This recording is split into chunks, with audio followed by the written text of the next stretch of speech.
ఇప్పుడు ఎక్కువగా అంటే కార్మిక్ రిలేషన్షిప్స్, కార్మిక్ కనెక్షన్స్ అనే వర్డ్స్ ఎక్కువగా వినిపిస్తున్నాయి. ఒకప్పుడు సోల్మేట్ అని ఉన్నాయి. But what is this karmic relations and karmic partner ఏంటి? సోల్మేట్ అంటే ఏంటంటే వాళ్ళతో ఒకవేళ ఒక చిన్న ఫైట్ అయినా, ఒక డిఫరెన్స్ ఆఫ్ ఒపీనియన్ అయినా ఇమీడియట్గా మనం ప్యాచప్ అయిపోతాం. ఓకే, కార్మిక్లో ఏమవుతుందంటే మనం ఏడుస్తాము, బాధపడతాము, గిల్ట్ ఫీల్ అవుతాము, డిప్రెషన్లోకి వెళ్ళిపోతూ ఉంటాము, కానీ వాళ్ళని వదలలేము. ఈ పర్సన్ కరెక్ట్ అయి ఉండొచ్చు అనుకునే లోపే ఆయన రాంగ్ అయిపోతారు, ఆ అమ్మాయి రాంగ్ అయిపోతుంది, నెక్స్ట్ మూవ్ ఆన్. ఇలా we are just picking the partners. ఇప్పుడు ఏదైనా ఒక రిలేషన్ బ్రేక్ అయినప్పుడు మనకి మనం టైం ఇవ్వాలి. బట్ ఉండలేకపోతున్నారు కదా చాలా మంది. అంటే సడన్గా అట్రాక్ట్ అయిపోతున్నారు, సడన్గా లవ్ చేస్తున్నారు, ఆ లవ్తో పాటు బోల్డ్ అంత పెయిన్ వచ్చేస్తుంది. ఈ రిలేషన్షిప్లో నేను ఎంత సఫర్ అయ్యాను, నేను ఎంత నేర్చుకున్నాను, ఏం నేర్చుకున్నాను, ఇవేమీ తెలుసుకోకుండా ఇమీడియట్గా ఇంకొక దాంట్లోకి జంప్ అయిపోతే సేమ్ ప్యాటర్న్ రిపీట్ అవుతుంది. ఫస్ట్ తనని తను హీల్ చేసుకోవాలి, తనని తను అర్థం చేసుకోవాలి. తనకి లైఫ్లో ఏం కావాలని మనకు క్లారిటీ లేదనుకో, మనకి ఫ్యూచర్లో ఎలాంటి కొంచెం చూస్ చేసుకోవాలని మనకు కూడా అర్థం కాదు. ఎస్పెషల్లీ డాటర్స్ ఏమైనా చెయ్యాలి, సెకండ్ మ్యారేజ్ చేయాలి అనుకుంటే వర్బల్ అబ్యూస్ చేస్తూ ఉంటారు, ఎస్పెషల్లీ మదర్స్. సో వాళ్ళని ఎలా టాలరేట్ చేయాలి? పిల్లలు బాధపడుతున్నారంటే కూడా అక్కడే ఉండాలి, నువ్వు అంతే సఫరింగ్లో ఉండాలి, వెనక్కి రావడానికి వీలు లేదు, నువ్వు వచ్చావంటే మా పరువు పోతుంది అనే వాళ్ళు కూడా ఉన్నారు. వాళ్ళ డాటర్ కంటే వాళ్ళకంటే కూడా చుట్టూ ఉన్న చుట్టాలు, చుట్టూ ఉన్న సొసైటీ ఏమనుకుంటుంది అన్న దాని మీద ఆ డిఫెన్సివ్ మోడ్లోకి వెళ్ళిపోతారు. ఇండిపెండెంట్గా ఉన్నప్పుడు మనము ఆ పేరెంట్ ఎవరైతే రిపీటెడ్గా అబ్యూస్ చేస్తున్నారో, either you counsel them, you talk to them and detach with them, because వాళ్ళ మదర్కి నిజంగా తెలియదు, because she's in a safe zone. Hello everyone, welcome to Suman TV. This is anchor Lasya Reddy. So చాలామంది చాలా సక్సెస్ఫుల్గా ఉంటారు అండ్ బోల్డ్ అంత డబ్బు సంపాదిస్తుంటారు అండ్ బోల్డ్ అంతమంది ఫ్రెండ్స్ ఉంటారు. బట్ ఎక్కడో ఏదో చాలామందికి ఒక వెలితిగా ఉంటుంది. అది ఒక రిలేషన్షిప్లో అయ్యుండొచ్చు, మదర్ అండ్ డాటర్ అయ్యుండొచ్చు, ఫాదర్ అండ్ సన్ అయ్యుండొచ్చు, లేకపోతే ఇద్దరు పార్ట్నర్స్ మధ్య అయ్యుండొచ్చు, ఇద్దరు ఫ్రెండ్స్ మధ్య అయ్యుండొచ్చు. ఒక్క రిలేషన్షిప్లో డిస్టర్బెన్స్ వస్తే మనం ఎంత సక్సెస్ఫుల్గా ఉన్నా, ఎంత హ్యాపీగా ఉన్నా ఏదో ఇన్కంప్లీట్నెస్ ఉంటుంది. సో వీటన్నిటికీ కారణాలు ఏంటి? ఆ రిలేషన్షిప్ ఏమైనా కార్మిక్ రిలేషన్షిప్పా, కార్మిక్ కనెక్షన్ అనేది ఒకటి ఉంటుందా, అండ్ సోల్మేట్ కాన్సెప్ట్ ఏంటి? ఈ విషయాలన్నీ ఇవాళ డిస్కస్ చేసాము. పూర్తి పాడ్కాస్ట్ చూడండి, వినండి, so that you will get an idea how to be progress in your life and how to overcome all the relationships. And అవన్నీ చెప్పడానికి మనతో పాటు ఉన్నారు, వి ఆల్ నో, పరిచయం అక్కర్లేని పేరు, వనజ రామశెట్టి గారు, స్పిరిచువల్ హీలర్. నమస్కారం మ్యామ్. నమస్తే మలాసియా, ఎలా అవుతారు? బాగున్నాను, thank you so much. And first of all మిమ్మల్ని చూడగానే ఒక కైండ్ ఆఫ్ పాజిటివ్ ఆరా వస్తుంది, కొంచెం కామ్నెస్ని ఇస్తూ ఉంటారు అనమాట. సో వాట్ ఈస్ ఇట్, ఆ ఆరాని బిల్డ్ చేయడానికి ఆర్ యూ డూయింగ్ సంథింగ్? మనం జనరల్గా ఎవరైనా చాలా కామ్గా ఉండే వాళ్ళని చూస్తే మనకు కూడా కొంచెం పీస్ ఆఫ్ మైండ్ అనిపిస్తూ ఉంటుంది కదా. I think I practised it. అంటే ఎలా ma'am, what is the practice? Rituals అని ఏం లేదమ్మా, జనరల్గా ఏంటంటే మనని డే టు డే బాదర్ చేసే చాలా విషయాలు ఉంటాయి కదా, అవి నాకెందుకు అవుతున్నాయి అనుకోవడం కంటే కూడా దిస్ పర్టికులర్ ఈ పర్టికులర్ ఇన్సిడెంట్ నాకు ఒక లెసన్ నేర్పిస్తుంది, మళ్ళీ నేను ఆ తప్పు చేయకుండా నన్ను కరెక్ట్ చేస్తుంది అన్న ఒక అవేర్నెస్ తోటి మనం ఉంటే, మైండ్ఫుల్నెస్ అండ్ అవేర్నెస్ ఈ రెండు మనకు ఉన్నప్పుడు ఏమవుతుందంటే ఐ థింక్ ఆటోమేటిక్గా మనము కామ్ డౌన్ అయిపోతాం లైఫ్లో. ఎప్పుడైనా ఎవరైనా ఎందుకు నాకు ఇలా జరుగుతుంది, నాకే ఎందుకు జరుగుతుంది అనేదే ఎక్కువగా ఉంటుంది. అలా ఎన్నిసార్లు ఎన్ని ఇన్సిడెంట్స్ తీసుకున్న తర్వాత ఇది ఒక లెసన్గా అవుతుంది అని మనం అనుకోవాలి. ఇవన్నీ పురాణాల్లో ఉన్నవే, మనమేం కొత్తగా క్రియేట్ చేసినవి ఏవి కాదు. మనం భారతం తీసుకున్నా, భాగవతం తీసుకున్నా, ఏ పురాణ గ్రంథం తీసుకున్నా ప్రతి ఒక్క గ్రంథంలో నుంచి ఒక మంచి మారల్ మనకి అర్థమవుతుంది. ప్లస్ మనం ఆ ఒక్కొక్క అవతారంలో భగవంతుడు ఏం చేశాడు, ఎట్లాంటి దుష్ట శిక్షణ చేశాడు, అందులో ఒక లెర్నింగ్ ఏంటి వాళ్ళకి, ఇవన్నీ మనం చదువుకుంటున్నప్పుడు ఏమవుతుందంటే బేసిక్గా ఏంటంటే మనకి అవేర్నెస్ రావాలంటే deep dive into all kinds of spiritual నాలెడ్జ్లోకి వెళ్ళాలి. ప్లస్ పెద్దవాళ్ళు చెప్పేది వినాలంటారు. ఒకప్పుడు ఏమయ్యేదంటే రోజు కూర్చోబెట్టి ఒక్కొక్క స్టోరీ చెప్పేవాళ్ళు పిల్లలకి, మోరల్ స్టోరీస్ అన్నీ ఏంటి, మన చిన్న చిన్న స్టోరీ బుక్స్ వచ్చి, చందమామ బుక్స్ వచ్చేవి, పంచతంత్ర బుక్స్ వచ్చేవి. అవన్నిట్లో నుంచి ఏంటంటే ఒక్కొక్క మోరల్ వచ్చినప్పుడు ఏంటంటే మనకి ట్యూన్ అయిపోతుంది మన మైండ్లో. ఏంటి, కొన్ని రియలిస్టిక్ సిచ్యువేషన్స్ ఉంటాయి, అట్లాంటివన్నీ ఉన్నప్పుడు సో ఏంటంటే మనం the more we learn, the more we study, పూజలు చేసినా, మన పురాణాల గురించి తెలుసుకున్నా, ఒక్కొక్క క్యారెక్టర్ని మనం డీకోడ్ చేసి తెలుసుకున్నా, మనకి అందులో ఇప్పుడు ద్రౌపది గురించి మనం తెలుసుకోవాలంటే why she had to go through all this in her life, ఇట్లాంటివన్నీ మనము స్టోరీస్లో చూస్తూ ఉంటే మనకి ఒక కైండ్ ఆఫ్ అవేర్నెస్ మన లైఫ్లో కూడా వస్తుంది. ఎందుకంటే మనం రిలేట్ చేసుకోగలుగుతాం, ఒక్కొక్క క్యారెక్టర్ని మనం రిలేట్ చేసుకుంటాం. ఇప్పుడు రాముడైనా కృష్ణుడన్నా ఒక మంచి పీస్ఫుల్ పర్సన్ని చూసాం, అబ్బా he's embodiment of all desirable virtues అంటాం, ఎందుకంటే ఆ క్వాలిటీస్ వాళ్ళల్లో చూస్తాం కాబట్టి. ఐ థింక్ సమ్వేర్ ఇవన్నీ చదివినప్పుడు ఆ క్వాలిటీస్ మనం క్యారీ చేసుకుంటూ ఉంటే I choose calmness over everything. బేసిక్గా to answer you in a simple way, నాకేంటంటే అనవసరంగా ఆర్సి ప్రతిదానికి రియాక్ట్ అయిపోయి రష్ చేసేదానికి అలా చేసినా ఏం సొల్యూషన్ రాదు. మనకు సొల్యూషన్ వెతుక్కునే ప్రాసెస్లో మన స్టైల్ మనకు ఉండాలి. కానీ ఎదుటి వాళ్ళు మనల్ని ఎమోషనల్గా ట్రిగర్ చేయడానికి, మనల్ని అరిపించేలా చేయడానికే చాలా కామ్గా, చాలా సటిల్డ్గా కొన్ని డైలాగ్స్ వేస్తూ ఉంటారు. మనం ఎమోషనల్గా ట్రిగర్ అయిపోతూ ఉంటాం. అంటే వాళ్ళ యాక్షన్స్కి మనం రియాక్ట్ అవుతే మనది చాలా తప్పు అయిపోతుంది, మనం గిల్ట్లో పడిపోతూ ఉంటాము. They make us feel very guilt. దాని నుంచి ఎలా బయటకు రావాలి? మనకు ఒక ప్యాటర్న్ ఉంటుంది, ఒక మనిషి ఉంటాడు, ఆ మనిషి నుంచి మనకు రిపీటెడ్గా అదే ప్యాటర్న్ రిపీట్ అవుతుంది. ఓకే, అండ్ ఆ పర్సన్కి తెలుసు ఇలా చేస్తే లాస్య ఇరిటేట్ అవుతుంది, అరిచేస్తుంది అని తెలిసినప్పుడు అదే పనిగా మనల్ని వాళ్ళు ఇరిటేట్ చేస్తూ ఉంటారు. సో ఆ సిచ్యుయేషన్లో మనం వచ్చినప్పుడు మనదే తప్పు అయిపోద్ది. నేను కామ్గా ఉన్నానని ఎదుటివాడు ఫీల్ అయిపోతాడు. నేను బాగానే ఉన్నాను, తను అరుస్తుంది, తను ఏదో చేస్తుంది అనుకుంటారు. సో మనం we are talking about karmic relationships ఇక్కడ. సో ఇట్లా ఎవరైతే ట్రిగ్గర్ చేసే మనుషులు ఉన్నారో, రిలేషన్స్ ఏవైతే ఉన్నాయో అవన్నీ కార్మిక్ రిలేషన్స్ అనమాట. ఓకే, అసలు నిజంగానే ఇప్పుడు ఎక్కువగా అంటే కార్మిక్ రిలేషన్షిప్స్, కార్మిక్ కనెక్షన్స్ అనే వర్డ్స్ ఎక్కువగా వినిపిస్తున్నాయి. ఒకప్పుడు సోల్మేట్ అని ఉన్నాయి. సోల్మేట్ అంటే పర్మనెంట్గా మన లైఫ్లో ఉండిపోయేవాళ్ళు, లేకపోతే పర్మనెంట్గా మనం ఆ పర్సన్ని తలుచుకుంటే ఒక చిరునవ్వు వస్తుంది, he's a soulmate. But what is this karmic relations and karmic partner ఏంటి, డిఫరెన్స్ ఏంటి? కార్మిక్ ప్యాటర్న్స్ ఏంటంటే మనకి జీవితంలో ఒక లెసన్ నేర్పించడానికి వచ్చే రిలేషన్స్ అన్ని కార్మిక్ రిలేషన్స్. అమ్మ బాబాయ్, వినడానికే భయంగా ఉంది. ఎన్ని లెసన్స్ నేర్చుకోవాలి మనం ఇంకా? సోల్మేట్ అంటే ఏంటంటే వాళ్ళు వచ్చినప్పుడు, యాజ్ యూ రైట్లీ సైడ్, మనకు ఒక కామ్నెస్, ఒక peace, we can rely on them. వాళ్ళు మనతోటి ఉంటే మనకి ఎప్పుడు ఒకలాంటి పాజిటివ్ ఫీలింగ్, ఒక హ్యాపీనెస్, ట్రస్ట్, ఇవన్నీ సోల్మేట్ మీద ఏర్పడతాయి. ఆల్ పాజిటివ్ థింగ్స్ లైఫ్లో ఎన్ని ప్రాబ్లమ్స్ ఉన్నా when that person is with us మనం హ్యాపీగా ఉంటాం. వాళ్ళతో ఒకవేళ ఒక చిన్న ఫైట్ అయినా, ఒక డిఫరెన్స్ ఆఫ్ ఒపీనియన్ అయినా ఇమీడియట్గా మనం ప్యాచప్ అయిపోతాం. ఎట్లా అంటే నిన్న ఒక ఇష్యూ ఈరోజు పొద్దున అయింది, నెక్స్ట్ డే మార్నింగ్కి we are very normal, we don't continue. Okay, కార్మిక్లో ఏమవుతుందంటే మనము ఏడుస్తాము, బాధపడతాము, గిల్ట్ ఫీల్ అవుతాము, డిప్రెషన్లోకి వెళ్ళిపోతూ ఉంటాము, అండ్ అవి రిపీట్ అవుతూ ఉంటాయి. కానీ వాళ్ళని వదలలేం. అదే, కొంతమంది మనల్ని ఎంత బాధ పెట్టినా ఆ రిలేషన్షిప్ నుంచి మనం బయటకు రాలేక అందులోనే స్టక్ అయిపోతాం. ఏంటి భయమా, బయటకు వచ్చేస్తే మనం ఎలా బతుకుతాము ఏంటి అని? ఎందుకంటే అప్పుడు దాకా మనకు సెల్ఫ్ వర్త్ తెలీదు. నేనేంటి అని మనం తెలుసుకునే వరకు ఆ ప్యాటర్న్ రిపీట్ అవుతూనే ఉంటుంది. Till the time self love, self worth మీ మీద మీరు వర్క్ చేసుకునే వరకు ఈ కార్మిక్ రిలేషన్ ప్యాటర్న్ ఏదైతే ఉందో, హర్ట్ చేయడము, ఏడిపించడము, ఇవన్నీ రిపీట్ అవుతూనే ఉంటాయి. The day you put your foot down and say నాకు నేను ఇంపార్టెంట్, అది మీ లెసన్ అనమాట. అది నేర్చుకునేదాకా మనకి యూనివర్స్ ఏం చేస్తుంటుందంటే ఆ లెసన్ని రిపీట్ చేపిస్తూనే ఉంటుంది, ఆ ప్యాటర్న్ని కంటిన్యూ చేపిస్తూనే ఉంటుంది. ఒక ఇద్దరు రిలేషన్లో హస్బెండ్ కొడతాడు, తిడతాడు, ఫర్ ఎగ్జాంపుల్ హైపోథెటికల్గా, చాలా అనుమానంగా ఉంటాడు అని వైఫ్ చాలా బాధపడుతుంది, ఏడుస్తుంది. దాని తర్వాత ఒక 3 నెలలు బాగానే ఉంటాడు, అబ్బా మా హస్బెండ్ బాగానే ఉన్నాడు 3 నెలలు అనేసి again she'll over do everything to him. ఆ ఓవర్ డూయింగ్లో మళ్ళీ సేమ్ ప్యాటర్న్ మళ్ళీ రిపీట్ అయిపోతుంది. ఓకే, సో ఒకసారి ఇట్లాంటి అబ్యూజివ్ రిలేషన్షిప్ ఉన్నప్పుడు తన బౌండరీస్ని తను గీసుకోవాలి. అమ్మాయి కానీ అబ్బాయి ఎవరైనా, who ever it is, it's not only women who suffer, men also suffer any relationship. So మన బౌండరీస్ ఏంటి, ఇట్లాంటి ప్యాటర్న్ ఎందుకు అయిందని తను ఒక క్లోజర్కి తీసుకొచ్చేసుకోవాలి. అవేర్నెస్ తోటి ఉండాలి. తర్వాత ఇట్లాంటి లైఫ్ ఏదైనా లీడ్ చేస్తున్నారంటే బీ అవేర్, కాన్షియస్గా తన life day to day activities అన్నీ చాలా చాలా కాన్షియస్గా చేస్తూ ఉండాలి. సో ఈ పర్సన్ మనకు కార్మిక్ పార్ట్నర్ ఏదో లెసన్ నేర్పించడానికే వచ్చాడు అన్న విషయం మనం ఎలా గ్రహించగలము?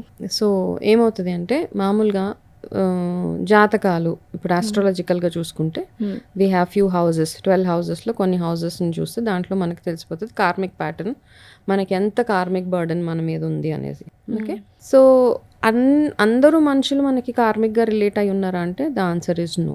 ఓకే ఓకే, కొన్ని రిలేషన్స్ మాత్రం లైక్ ఏ రిలేషన్స్ కార్మిక్ కనెక్షన్స్గా ఉంటాయి అవి అని మనం తెలుసుకోవచ్చు. ఓకే, ఒకటి హస్బెండ్ అండ్ వైఫ్ రిలేషన్, పిల్లలు కూడా మనకి karmic karmic relationship. Relation, of course 100% వాళ్ళైతే wife and husband parents. Okay, so వీళ్ళు మాత్రం డెఫినెట్గా మనకి పాస్ట్ లైఫ్లో ఏదో ఒక కనెక్షన్ తోటే ఈ లైఫ్లో మన లైఫ్లోకి వస్తారు ఈ జీవితంలో. ప్రజెంట్లో హస్బెండ్ అండ్ వైఫ్ పక్కన పెట్టేసి ఈ జనరేషన్ ఈ సిచ్యువేషన్స్లో we are going through so many partners. అంటే ఈ పర్సన్ కరెక్ట్ అయి ఉండొచ్చు అనుకునే లోపే ఆయన రాంగ్ అయిపోతారు, ఆ అమ్మాయి రాంగ్ అయిపోతుంది, నెక్స్ట్ మూవ్ ఆన్, ఈ పర్సన్ రాంగ్, ఈ పర్సన్ ఇలా we are just picking the partners. So ఈ పార్ట్నర్స్ కూడా కార్మిక్ పార్ట్నర్స్ ఏనా మనకు? కాదు, not every one. Maybe 1% will be a karmic one ఇందులో. ఓకే, అయితే ఈ వెంటనే చూస్ చేసుకోవడం ఉంటుంది చూడు పార్ట్నర్స్ని. ఏమవుతుందంటే మనం హీల్ చేసుకోకుండా, ఇప్పుడు ఏదైనా ఒక రిలేషన్ బ్రేక్ అయింది ఇద్దరి మధ్యలో, బ్రేక్ అయినప్పుడు మనం టైం ఇవ్వాలి. దేనికి టైం ఇవ్వాలి? ఎవ్రీథింగ్ అనమాట. ఈ రిలేషన్లో నేను ఏం నేర్చుకున్నాను, ఈ రిలేషన్లో ఏది రిపీట్ అవ్వకూడదు, ఈ రిలేషన్షిప్లో నేను ఎంత సఫర్ అయ్యాను, నేను ఎంత నేర్చుకున్నాను, ఏం నేర్చుకున్నాను, ఇవేమీ తెలుసుకోకుండా, ఈ రియలైజేషన్ రాకుండా ఇమీడియట్గా ఇంకొక దాంట్లోకి జంప్ అయిపోతే సేమ్ ప్యాటర్న్ రిపీట్ అవుతుంది. బట్ ఉండలేకపోతున్నారు కదా చాలా మంది. అంటే సడన్గా అట్రాక్ట్ అయిపోతున్నారు, సడన్గా లవ్ చేస్తున్నారు, ఆ లవ్తో పాటు బోల్డ్ అంత పెయిన్ వస్తుంది automatic. Sudden attraction plus with lots of pain and trauma, and again the pattern is repeating. అందుకని ఇప్పుడు ఏంటంటే నెక్స్ట్ టైం ఇప్పుడు when we are talking somebody watches this you can relate, వాళ్ళు ఏం చేయాలి అంటే ఇమీడియట్గా అన్ని attractions very common, it's all science isn't it. ఒక ఏజ్లో ఉన్నప్పుడు ఒక బ్రేకప్ అయినప్పుడు మనం either we'll go and see for someone, ఎమోషనల్గా ఎవరి మీదైనా లీన్ అవ్వచ్చా, మనల్ని వచ్చి ఒక 2 మంచి మాటలు మాట్లాడగానే we want to be with them, spend time with them, మనకున్న ప్రాబ్లమ్స్ అన్నీ బడబడా చెప్పేసుకుంటాం వాళ్ళకి. ఓకే, వెంటనే వాళ్ళ మీద మనకి ఒక ఒపీనియన్ ఫామ్ అయిపోతుంది. వాళ్ళ మంచి చెడు బ్యాక్గ్రౌండ్ ఏం చూడం, వెంటనే we open up so much, over sharing over అన్నీ ఓవర్ అయిపోతాయి అనమాట. ఓవర్గా అవైలబుల్గా ఉండడము, ఇవన్నీ ఓవర్ అయిపోయేటప్పటికి అవతల వాళ్ళు ఉంటారు. Okay, see as long as they are enjoying your companionship, whatever you call it as. దాని తర్వాత I'll give you a small example. నాకు తెలిసిన ఒక ఫ్యామిలీ, అమ్మాయికి ఒక మ్యారేజ్ చేసేసారు. మ్యారేజ్ అయిపోగానే విదిన్ 3-4 monthsకి తన బ్రేకప్ అయిపోయింది. ఓకే, వెంటనే బ్రేకప్ అయిపోయింది. బ్రేకప్ అయిపోగానే ఆ అమ్మాయి ఏం చేసింది, she wanted to move on in life. ఎక్కడో జాబ్ ఏదో చూసుకుంది. తర్వాత ఇంకొక అబ్బాయితోటి షీ ఫెల్ ఇన్ లవ్. ఆ అబ్బాయిని ఇష్టపడే ప్రాసెస్లో తనకు ఆల్రెడీ మ్యారేజ్ అయిన సంగతి చెప్పలేదు. ఓకే, చెప్పకుండా దాచిపెట్టింది. బికాస్ తనకేదో she wanted somebody in her life. ఆ అబ్బాయి కూడా నార్మల్గా ఈ అమ్మాయిని యాక్సెప్ట్ చేశాడు, అంతా ఉంది. ఇద్దరు కలిసి తిరిగారు, అంతా అయిపోయిన తర్వాత వన్ ఫైన్ డే ఈ అమ్మాయి వాళ్ళ ఇంట్లో ఏం చెప్పారని తెలిసిపోయింది, తను ఎవరితోటో వేరే తను ఎవరితోటో ఒక రిలేషన్షిప్లో ఉందని తెలిసిపోయి ఆ అమ్మాయి వాళ్ళ అమ్మ ఏం చెప్పిందంటే, ఆ అబ్బాయికి ఓపెన్ అయి చెప్పేసే, నీకు మ్యారేజ్ కాలేదు అనుకుని నీతోటి ఉన్నాడు, నిజంగా నువ్వంటే ఇష్టపడితే కనుక తను నీతోటి ఉంటాడు, చెప్పేసే ఒకసారి అని. తను ఆ రోజు ఫోన్ చేసి ఆ అబ్బాయితో మాట్లాడింది. ఓకే, మాట్లాడి ఇలా నేను నీతోటి ఒక విషయం దాచాను, నాకు ఆల్రెడీ మ్యారేజ్ అయింది, మ్యారేజ్ అయ్యి డైవోర్స్ అయిపోయింది, ఈ ఒక్క విషయం నేను నీతో చెప్పలేదు. సో అబ్బాయి ఏమన్నాడంటే, నాకు no problem, whatever it is, నాకు నువ్వంటే ఇష్టం, I will marry you, come what may, నేను నా పేరెంట్స్ని ఒప్పిస్తాను అని. అక్కడ దాకా గుడ్ స్టోరీ. నెక్స్ట్ డే నుంచి అబ్బాయి phone switch off. Okay, switch off, number మార్చేశాడు. Nobody knows where that man is. So ఏమవుతుందంటే ఇట్లాంటి రిలేషన్స్, ఇప్పుడు ఈ అమ్మాయి నార్మల్గా వెళ్ళింది. ఓకే, అవతల మనిషి ఎంత బ్రాడ్ మైండెడ్ అని తెలుసుకోవడానికి మనము ఎంత నిజాయితీగా ఉన్నాము, అమ్మాయి కానీ అబ్బాయి కానీ, మన పాస్ట్ ఫస్ట్ వాళ్ళకి చెప్పి దాని తర్వాత మెల్లిమెల్లిగా రివీల్ చేస్తూ ఉంటే, ఒక్కొక్క సీక్రెట్ రివీల్ అవుతూ ఉంటే అవతల వాళ్ళకి కూడా మన మీద ట్రస్ట్ పోతుంది. అంటే మన పాస్ట్ని ముందే వాళ్ళకి చెప్పేస్తే ఫ్యూచర్లో దాన్ని ఒక వెపన్గా కూడా యూస్ చేసుకుంటున్న చాలా మంది అబ్బాయిల్ని చూసాము, అమ్మాయిల్ని చూసాము. సో దానికి భయపడి ఉండొచ్చేమో. భయపడడం అంటే కొన్ని క్రిటికల్ ఇన్ఫర్మేషన్ ఉంటుంది. Marriage is very critical. అవతల వాళ్ళని మనం అభ్యపెట్టలేం కదా, నా మ్యారేజ్ కాలేదు, లేకపోతే నాకు పిల్లలు లేరు, ఇలాంటివన్నీ మనం దాచిపెట్టలేము కదా. కాబట్టి అట్లాంటివి చెప్పేయచ్చు. ఓకే. అండ్ ఇప్పుడున్న సిచ్యువేషన్స్లో ఏంటంటే, first of all I think it's very good to be open. మనం ఎవరికైనా ఇష్టపడుతుంటే వాళ్ళు పదే పదే మనల్ని అప్రోచ్ అవుతూ ఉంటే మన గురించి ఆల్రెడీ తెలుసుకుంటారు. కొంతమంది ఏంటంటే మొత్తం బ్యాక్గ్రౌండ్ చెక్ చేసుకుని మన దగ్గరికి వస్తారు. అట్లాంటి వాళ్ళు ఓకే. తెలవని వాళ్ళు ఎవరైనా వస్తే వాళ్ళకి ఫస్ట్ చెప్పి ఇది నా situation, will you accept me అన్న ఒక క్వశ్చన్ వాళ్ళు అడిగితే మనకి అప్పుడు అర్థమవుతుంది వాళ్ళు నిజంగానే మనల్ని యాక్సెప్ట్ చేస్తారా, లేకపోతే మధ్యలో అబండెంట్ చేసేసి వెళ్ళిపోతారా అని అర్థమవుతుంది. అట్లా ఉన్నప్పుడు just move on with them. కొన్ని ఫన్ కోసం కొంతమంది రిలేషన్షిప్స్కి వెళ్తూ ఉంటారు. ఈ మధ్య కాలంలో మనం we see a lot of relations like that. అట్లాంటి ఫన్ రిలేషన్షిప్స్ ఉన్నప్పుడు మీకు మ్యారేజ్, ఫ్యూచర్ అట్లాంటివి ఏం లేదు. You go around with them. బయట తిరుగుతారా, మూవీస్కి వెళ్తారా, hotels, whatever it is, you just go around with each other and మీకు ఒక క్లారిటీ ఉంటుంది. ఈ రిలేషన్షిప్ నేను ఎంతవరకు లాగలిగితే అంతవరకే ఉంటుంది. Beyond that I'm just leaving it to destiny. Past లైఫ్లో ఏమైనా రిలేషన్షిప్స్ ఉంటే అవి క్యారీ ఓవర్ అవుతాయా ఇప్పటికి కూడా? అండ్ అవి ఇంకా మనకి లెసన్స్ నేర్పిస్తాయి 100%. Because I believe in it. I believe in past lives believe చేస్తాను. పాస్ట్ లైఫ్లో చూడు, ఇప్పుడు ఎన్నో చూస్తూ ఉంటాం మనము. మ్యారేజ్ అవుతుంది, అన్నీ బాగుంటాయి, జాతకాలు కలుస్తాయి, అన్నీ కలుస్తాయి, కానీ విడిపోతారు. లవ్ మ్యారేజ్ అంటాము. వాళ్ళు ఇద్దరు 8 years 9 years లవ్లో ఉంటారు.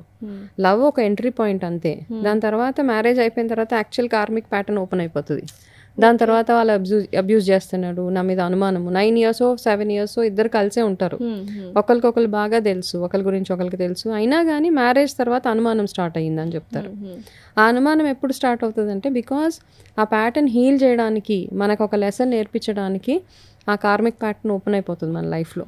ఆ లెసన్ నేర్చుకోవాలి, హీల్ చేసుకోవాలి. ఇప్పుడు ఈ మధ్య కౌన్సిలర్స్ అంటున్నారు, కొన్ని ఎంత చేసినా హీల్ అవ్వవు. ఆ ప్యాటర్న్ అలాగే ఉంటుంది, ఆ ప్యాటర్న్ అలాగే రిపీట్ అవుతూ ఉంటుంది. సో అప్పుడు ఏం చేయాలంటే, beyond a point, I think ఆడవాళ్ళు కానీ మగవాళ్ళు కానీ అక్కడికి అది బ్రేక్ చేసేయాలి ఆ రిలేషన్షిప్ని. ఇంకా ముందుకి అంటే, ఒకప్పుడు ఏంటంటే సొసైటీ గురించి, వాటి గురించి, వీటి గురించి ఎక్కువ ఇవన్నీ బయటకు వచ్చేవి కాదు. ఈ మధ్య చూస్తుంటే ప్రతిదీ మనకి తెలిసిపోతూనే ఉంది కదా. కొన్ని కార్మిక్ ప్యాటర్న్స్, కొన్ని మనం కావాలని చేసుకున్న మిస్టేక్స్ ఇప్పుడు అంటే క్యారీ అయిపోయి వాళ్ళని చూసి వీళ్ళని చూసి. సో ఈ మధ్యకాలంలో చాలామంది అమ్మాయిలైనా అబ్బాయిలైనా నెగిటివ్ పీపుల్కి, రాంగ్ పీపుల్కి అట్రాక్ట్ అవుతున్నారు. అండ్ ఎదుటి పర్సన్ కూడా అలానే ఫీల్ అవుతున్నారు. సో ఇద్దరిలో ఎవరు రాంగ్? ఇద్దరు రాంగా, లేకపోతే ఇద్దరు డిఫరెంట్ పీపులా? ఇట్లాంటి ప్యాటర్న్స్ ఉన్నప్పుడు ఏంటి అంటే, ఫస్ట్ ఆఫ్ ఆల్ మనము లైఫ్లో ఐదర్ మనకు చైల్డ్హుడ్ ట్రామాస్ చాలా ఉండుంటాయి. అట్లాంటి వాళ్ళు ఎవరైతే ఇట్లా అట్రాక్ట్ అయిపోతూ ఉంటారు తొందరగా, మనకి ఏదో తెలియని ఒక అన్హీల్డ్ ట్రామా ప్యాటర్న్ ఏదో ఉంటుంది మనకి చిన్నప్పటి నుంచి. లేదా మనకి ఎమోషనల్గా సరైన సపోర్ట్ దొరుకుంటుంది ఇళ్లలో. We don't have proper parents support ఉండదు, సిబ్లింగ్ సపోర్ట్ ఉండదు. వాళ్ళు కూడా మనని 24 గంటలు క్వశ్చన్ చేస్తూనే ఉంటారు అనమాట. అట్లాంటి ఉన్నప్పుడు ఏమవుతుందంటే, మనము కొంచెం లవ్ షవర్ చేయగానే వాళ్ళే ప్రపంచం అని వెళ్ళిపోతాం వాళ్ళ దగ్గరికి.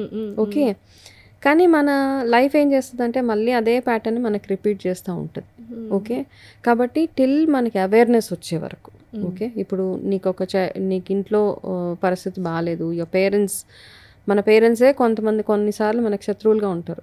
ఓకే. మెనీ టైమ్స్ అనమాట. ఎస్పెషల్లీ మిలీనియల్స్ కిడ్స్ ఉంటారు కదా, 80s 90s కిడ్స్, వాళ్ళ పేరెంట్సే పెద్ద బర్డన్ యాక్చువల్గా చెప్పాలంటే. ఇప్పుడు చాలా రీల్స్ అవన్నీ చూస్తున్నా కూడా these kids 80s and 90s kids are suffering because of their parents, right? So ఏంటి రీజన్ ఏంటి? ఎందుకు అంటే మీరు అన్నట్టు ఇంట్లో ఎమోషనల్గా కానీ, సిబ్లింగ్స్ కానీ, మదర్స్ కానీ, ఫాదర్స్ కానీ ఎవరు అర్థం చేసుకోవట్లేదు. వీళ్ళు ఏంటి, అబ్బాయిలైనా అమ్మాయిలైనా ఫైనాన్షియల్గా కానీ అవుటర్ సొసైటీతో ఫైట్ చేస్తూ ఉంటారు. ఇంట్లో ఫైట్ చేసి, బయట ఫైట్ చేసి, వచ్చిన పర్సన్ ఏమో కరెక్ట్గా లేకుండా ఈ కన్ఫ్యూజన్స్లో what this person has to do exactly just to detach with every one or have to stick to the person again fall in the same loop. ఈ 80s 90s అందరు సఫర్ అవుతున్నారు అన్నదానికి ఏంటంటే ఇప్పుడు జనరేషన్ మారింది. కరెంట్ ఆఫ్టర్ 2000 తర్వాత parents are more like ఫ్రెండ్లీగా ఉంటున్నారు.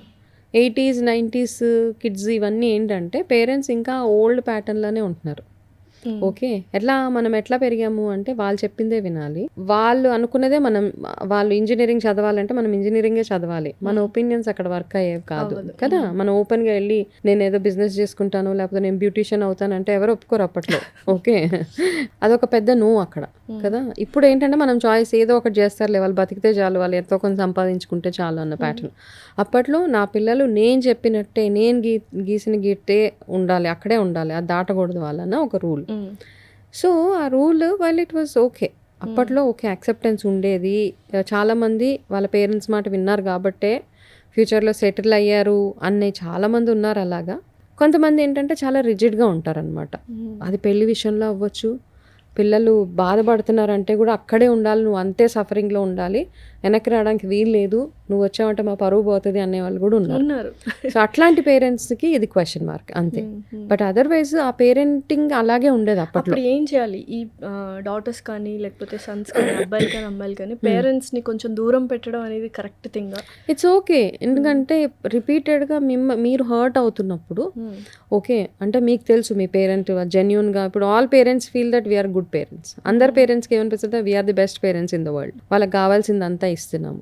వాళ్ళకి కావాల్సిందంతా ఇస్తున్నామంటే ఏ ఫామ్లో ఇస్తున్నారు? అప్పట్లో ఏంటంటే పిల్లలతో కూర్చొని మాట్లాడుకునే అంత, ఇప్పుడు మేమున్నాము, మా పేరెంట్స్ దగ్గర ఇప్పుడు పెద్ద మాటలు మాట్లాడలేము. Okay, we always feel that ఇంకా మేము ఆ 1-2 yearsలో ఉన్నట్టే ఉంటాం, because the age difference remains the same between the parent and child. మనం కొంచెం పెద్ద మాటలు మాట్లాడగానే నీ అప్పుడే అంత వయసు వచ్చేసిందా నీకు అంటారు ఇప్పటికి కూడా మమ్మల్ని. సో అట్లా ఉంటుంది కాబట్టి ఒకవేళ నిజంగానే కొంతమంది పేరెంట్స్ చాలా అబ్యూజివ్గా ఉంటారు, టాలరేట్ చేయలేము మనం అట్లాంటి పేరెంట్స్ ఉన్నప్పుడు స్లోగా వాళ్ళ నుంచి మనం బయటకు వచ్చేయడమే I feel that's the right. So especially daughters విషయంలో అంటే అబ్బాయిలు సెకండ్ మ్యారేజ్ చేసేసుకోవచ్చు, అబ్బాయిలు ఏమైనా చేయొచ్చు, పరువు ఉండదు. ఎస్పెషలీ డాటర్స్ ఏమైనా చెయ్యాలి, సెకండ్ మ్యారేజ్ చేయాలి అనుకుంటే వర్బల్ అబ్యూస్ చేస్తూ ఉంటారు పేరెంట్స్, ఎస్పెషలీ మదర్స్. సో వాళ్ళని ఎలా టాలరేట్ చేయాలి? ఓకే, సో వర్బల్ అబ్యూజెస్ అన్నవి ఏంటంటే వాళ్ళకంటే కూడా వాళ్ళ డాటర్ కంటే వాళ్ళకంటే కూడా చుట్టూ ఉన్న చుట్టాలు, చుట్టూ ఉన్న సొసైటీ ఏమనుకుంటుంది అన్న దాని మీద ఆ డిఫెన్సివ్ మోడ్లోకి వెళ్ళిపోతారు వాళ్ళు. This girl will be a strong independent women, but not strong independent women అంతే. స్ట్రాంగ్ లేదో అమ్మాయికే తెలుసు, వాళ్ళకి తెలుసు కదా ఇండిపెండెంట్ ఉమెన్. ఓకే, ఇండిపెండెంట్గా ఉన్నప్పుడు మనము ఆ పేరెంట్ ఎవరైతే రిపీటెడ్గా అబ్యూస్ చేస్తున్నారో either I think the girl should detach from that mother, because వాళ్ళ మదర్కి నిజంగా తెలియదు, because she's in a safe zone. Sibling అంటే వాళ్ళు ఇంకో వేరే పిల్లలు హస్బెండ్స్ తో ఉండొచ్చు, వైఫ్స్ తో ఉండొచ్చు, దేర్ ఫ్యామిలీ సూపర్ గుడ్.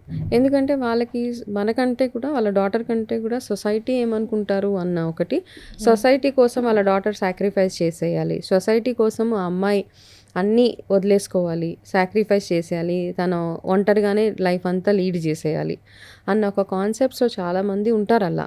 ఎందుకంటే సో అట్లాంటి వాళ్ళని either you counsel them, you talk to them and detach with them. ఒకవేళ అమ్మాయికి ఏదైనా మంచి లైఫ్ పార్ట్నర్ దొరికారు తన లైఫ్లో, నిజంగా తను అర్థం చేసుకొని అన్ని విధాలుగా, ఇవి ఎక్కువ ఏమవుతాయంటే యంగ్ అమ్మాయిల్లో కూడా ఇట్లాంటివి ఉన్నాయి, చాలా ఉంటాయి ఇట్లాంటివి. మనం కొన్ని ఇంటీరియర్ విలేజెస్లోకి అట్లా వెళ్తే కూడా పరువు కోసము అమ్మాయిల్ని అలాగే ఉంచేస్తూ ఉంటారనమాట, మూవ్ ఆన్ అవ్వనివ్వరు పిల్లల్ని. కాకపోతే ఇప్పుడు మూవ్ ఆన్ అన్న కాన్సెప్ట్ చాలా కామన్. ఇంతకుముందులాగా అయ్యే బాబాయ్ ఈ అమ్మాయి మళ్ళీ మ్యారేజ్ చేసుకుందా, ఈ అమ్మాయి ఆల్రెడీ హస్బెండ్ వదిలేసింది మళ్ళీ మ్యారేజ్ చేసుకుందా, పిల్లలు ఉంటే అసలే చేసుకోవడం ఎక్స్ట్రీమ్లీ దట్స్ ఆల్ రాంగ్ యాక్చువల్గా. ఈ మధ్య సక్సెస్ఫుల్ సెకండ్ మ్యారేజెస్ ఎన్నో ఉన్నాయి, చాలా చాలా ఉన్నాయి సక్సెస్ఫుల్ సెకండ్ మ్యారేజ్ని సక్సెస్ఫుల్ చేసుకోవాలంటే రైట్ పార్ట్నర్ చూస్ చేసుకోవడం అనేది వెరీ ఇంపార్టెంట్ కదా. కానీ ఈ ప్యాటర్న్స్లోనే ఉండిపోతే how to overcome those things? ఇప్పుడు సెకండ్ మ్యారేజ్ చేసుకోవాలి, ఒకవేళ ఫస్ట్ మ్యారేజ్ బ్రేక్ అయిపోయింది అంటే nobody is against second marriage, first and foremost thing. Okay, చాలా కామన్ ఇప్పుడు. ఓకే, ఒక ఏజ్ వరకు I think we need a person in our life. Okay, మనం అందరు బిలీవ్ చేసేది ఏంటంటే more than a mother, more than a father, husband plays a key role మన లైఫ్లో. A good husband, a good wife.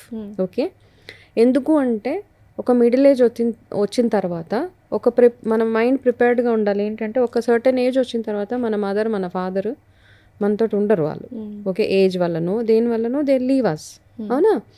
ఆ వదిలేసి వెళ్ళిపోయిన తర్వాత ఈ వైఫ్ అండ్ హస్బెండ్ ఇద్దరు ఎవరైతే ఉన్నారో వాళ్ళు ఈ రోల్స్ ఒకరికొకరు ప్లే చేసుకుంటారు. Wife plays a mother role to the husband, ఆ husband plays a father role to the wife or a parent role.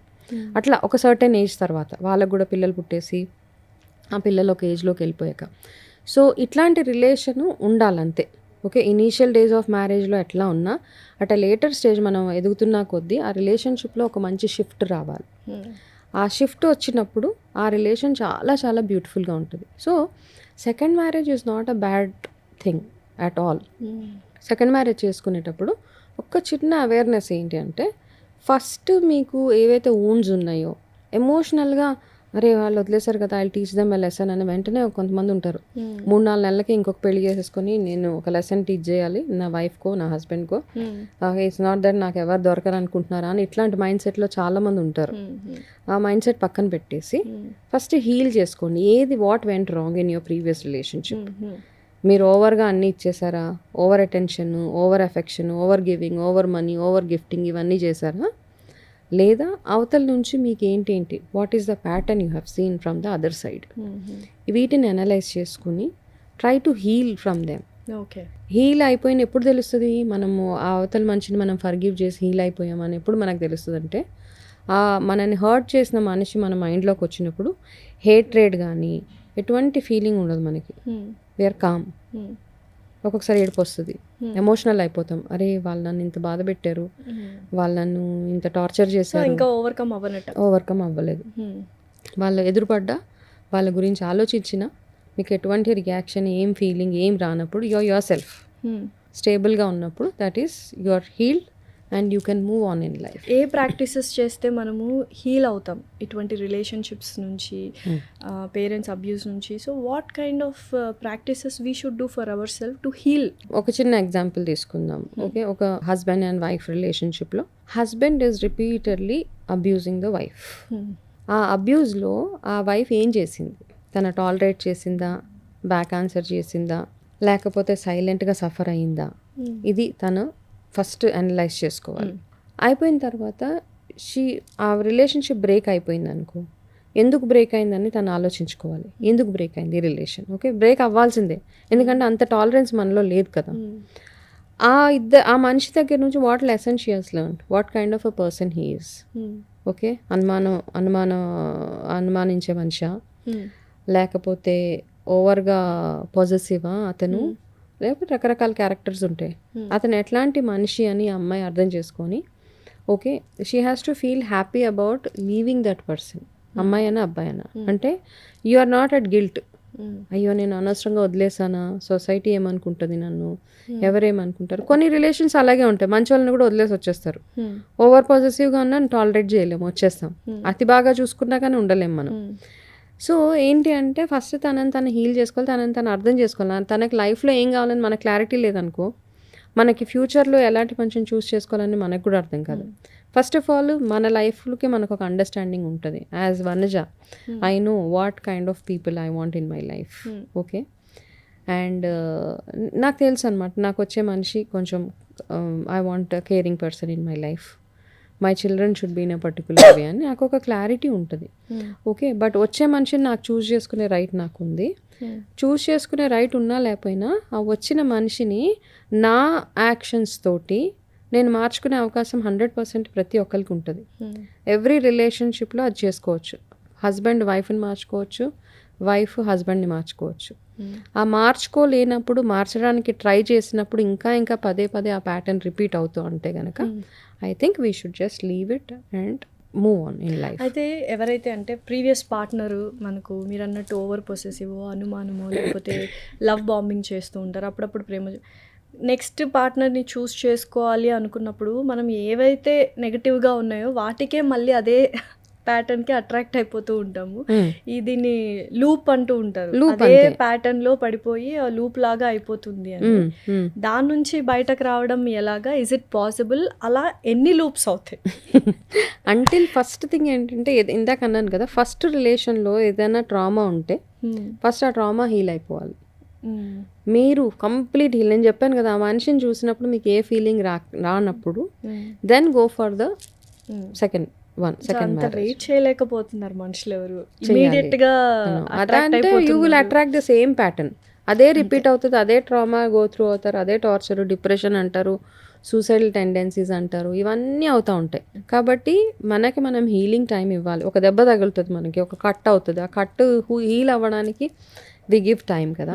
అది హీల్ అవ్వకుండా మనం ఏదైనా చేస్తే సెప్టిక్ అవుతుంది అది, isn't it? So same thing ఏమవుతుందంటే అది మళ్ళీ రిపీట్ అవుతుంది. ఆ వూండ్ ఏమవుతుంది, పెరుగుతుంది, పెరిగి పెద్దది అయిపోతుంది. కాబట్టి ఇది కంప్లీట్గా ఒక కట్ అయింది మన బాడీలో అంటే అది కంప్లీట్గా హీల్ అవ్వాలి, అది డ్రై అవ్వాలి, మళ్ళీ ఏం అవ్వకుండా చూసుకోవాలి, ఏం రియాక్షన్స్ అవ్వకుండా. సేమ్ థింగ్ ఏంటంటే ఒక రిలేషన్షిప్లో కూడా మీరు ఎనీ బ్యాడ్ రిలేషన్, ఆ మనిషి గురించి కళ్ళు మూసుకొని ఆలోచించినప్పుడు మీకు ఎటువంటి ఫీలింగ్, ఎటువంటి థాట్స్ రానప్పుడు you are ready to move on in life. Yes, not with force, nothing. కొన్ని చాలా పేరెంట్స్ ఫోర్స్ చేసేస్తారు, చేసుకో, అది కూడా ఫెయిల్ అయిపోతుంది మళ్ళీ. సో నెక్స్ట్ ఈ మధ్య కాలంలో being alone and being alone very హ్యాపీగా అలోన్గా ఉండడం అనేది లగ్జరీ అయిపోయింది.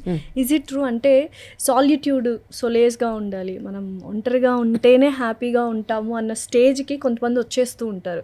అది కరెక్టేనా? బాబోయ్ నాకు ఏ రిలేషన్షిప్స్ వద్దు, I'm happy for myself, I'm self loving, ఇలా ఒంటరిగా ఉండిపోతూ ఉంటారు. అది కరెక్టా మరి, లేకపోతే that is good thing unless they are happy with themselves? I think అట్లాంటి వాళ్ళందరూ వాళ్ళు చాలా ఓవర్గా అన్ని లైఫ్ని చూసేసారు. ఓకే, చాలా ఎర్లీగా లైఫ్ ఎక్కువ చూసేసి ఉంటారు. లేకపోతే they must have been answerable for many things in their life. ప్రతిదానికి ఆన్సరబుల్గా వాళ్ళే ఉన్నారు. ఇంకా ఫెడప్ అయిపోయిన తర్వాత ఏమనిపిస్తుంది అంటే I don't want to be answerable to anybody in life. ఆ ఫేజ్లోకి వచ్చేస్తారు వాళ్ళు. నేను ఎవరికి సమాధానం చెప్పాల్సిన అవసరం లేదు, నా లైఫ్ని నా టర్మ్స్ ప్రకారం నేను లీడ్ చేస్తానని ఒక concept. Okay, which is good, not a problem if they are happy. As long as you are happy, మీరు హ్యాపీగా ఉన్నారు, మీ ఫ్యూచర్ ఎట్లా ఉంది. ఓకే, నా ఒక ఫ్రెండ్ సేమ్ థింగ్ ఇదే ప్యాటర్న్లో నడుస్తుంది. నేను అన్న రేపొద్దున ఏంటి future, okay you are happy, okay we had a good discussion. She said మలేషియాలో ఒక ఓల్డ్ ఏజ్ హోమ్ ఉంది, I think we should pay some 60,000 a month, they will take care of us. నేను సూపర్గా హెల్తీగా ఉన్నాను రోజులు, I will live my life హ్యాపీగా నేను లీడ్ చేస్తాను. దాని తర్వాత నాకు చేతగా అన్నప్పుడు నేను వెళ్ళిపోయి అక్కడ ఉంటాను. మరి మీరు అడిగారా మ్యామ్ తనకి, అంటే ఒక కంపానియన్ ఉండాలి, ఒకరితో షేర్ చేసుకోవాలి అని అనిపించదా just for an opposite sex? Opposite, she said I don't feel the need, I never felt the need to have somebody with me. Okay, because she had a bad marriage. ఆ bad marriage ఉన్నప్పుడు ఒకటి fear తోటి మనం వెనక్కి వెళ్ళిపోతాం. ఇక్కడ patterns ఎట్లా ఉంటాయంటే ఒక ఎక్స్ట్రీమ్లీ బ్యాడ్ మ్యారేజ్ ఉన్నప్పుడు మళ్ళీ మనం మ్యారేజ్ అన్న మాట కూడా అతను ఇవ్వరాలు, నాకు వద్దు ఇంకా నా లైఫ్లో మగవాళ్ళు అన్నది వద్దు నా జీవితంలో అనేసి విరక్తి వైరాగ్యంలోకి వెళ్ళిపోతారు. రెండోది ఏంటి అంటే అరే రాంగ్ పర్సన్ వచ్చాడు, మంచి పర్సన్ వచ్చి ఉంటే బాగుండేది నా లైఫ్లోనే, ఆ వెతుకులాట్లోనే ఉంటారు ఇంకొక pattern. Okay, but in her life I think అంత అంతే అరేంజ్డ్ మ్యారేజ్ అయింది, అంతా బాగుంది. ఒక కొన్ని ఇయర్స్ తర్వాత టాలరేషన్ తర్వాత ఒక 10-15 years ఆఫ్ మ్యారేజ్ తర్వాత బ్రేక్ చేసేసింది. ఇంకా ఎనఫ్ ఇస్ ఎనఫ్ అని తనకు క్లారిటీ వచ్చిందంటే ఆ కార్మిక్ ప్యాటర్న్ కట్ అయింది అక్కడికి. She had that self realization, నాకు నేను ఇంపార్టెంట్ అనుకుని తను మూవ్ ఆన్ అయిపోయింది. She is happy in her life. Okay, దాని తర్వాత మిగతా విషయాలు అంటారా, it's a very personal actually. If they want to have a companion for themselves, అట్లాంటివన్నీ వాళ్ళ personal things. But she is very clear, తన లైఫ్లో ఇంకొక మ్యారేజ్ కానీ ఇంకొక మనిషితో any relation where she has to be answerable, అట్లాంటి రిలేషన్స్ ఏవి వద్దనుకున్నారు. ఓకే, విచ్ ఇస్ ఫైన్, అదొకలాంటి సన్యాసమే అనుకోవచ్చు మనం. ఓకే, రిలేషన్షిప్లో ఇద్దరు ఉన్నప్పుడు ఒకరే ప్రతిసారి సారీ చెప్తూ ఉంటారు, వాళ్ళ తప్పున్నా తప్పు లేకపోయినా సారీ చెప్తుంటారు, because to hold that relationship, ఆ రిలేషన్షిప్ ఉండాలి అని ఒకరు బాగా ట్రై చేస్తుంటారు. ఇంకొకరు ఏంటంటే కంఫర్ట్ జోన్లోకి వెళ్ళిపోతారు. సో ఇది ఎంతకాలం వర్కౌట్ అవుతుంది అండ్ ఇది పైలప్ అయిపోయి ఈ పర్సన్ ఏదో ఒక రోజు బర్స్ట్ అయిపోతే గిల్ట్ అంతా ఈ మనిషి నెత్తి మీదే వేసుకుంటూ ఉంటాడు. వాటిని ఎలా స్టార్టింగ్లోనే బ్రేక్ చేయాలి? సో ఇక్కడ ఏంటంటే ఎమోషనల్గా అన్అవైలబుల్ పార్ట్నర్స్ వాళ్ళు. మనం పదే పదే సారీ చెప్తున్నప్పుడు కూడా మనకి ఏమీ రెస్పాన్స్ లేకుండా, okay, if is emotionally available partner he or she, say I think ఇది లాస్ట్ టైము మనం ఇద్దరం ఇట్లాంటి సారీ చెప్పుకునే సిచ్యువేషన్ మన ఇద్దరి మధ్యలో మళ్ళీ రాకూడదని అట్లాంటి ప్యాటర్న్ రిపీట్ అవ్వకుండా చేస్తారు ఒకటి. రెండోది, ఎవరైతే పదే పదే సారీ చెప్తున్నారో వాళ్ళ మీద సెల్ఫ్ ట్రస్ట్ లేదు, వాళ్ళ మీద వాళ్ళకి నమ్మకం లేదు. నేనే ఎప్పుడు తప్పు చేసేసాను అని ఒక ఫీలింగ్లో ఉంటాను. ఎక్కువ లవ్ ఏమో ఎదుటి పర్సన్ అంటే అది కూడా ఉంటుంది. ఓకే, అవతల మంచి హర్ట్ అవ్వకూడదు, ఎందుకంటే వాళ్ళకంటే ఎక్కువ అవతల వాళ్ళ గురించి ఆలోచించే కొంతమంది ఉంటారనమాట. నేను ఎంతన్నా బాధపడవచ్చు, నేను ఎంతన్నా పెయిన్ తీసుకోవచ్చు, కానీ అవతల మనిషి మాత్రం ఎప్పటికీ హ్యాపీగా ఉండాలి అనే వాళ్ళు చాలామంది ఉంటారు.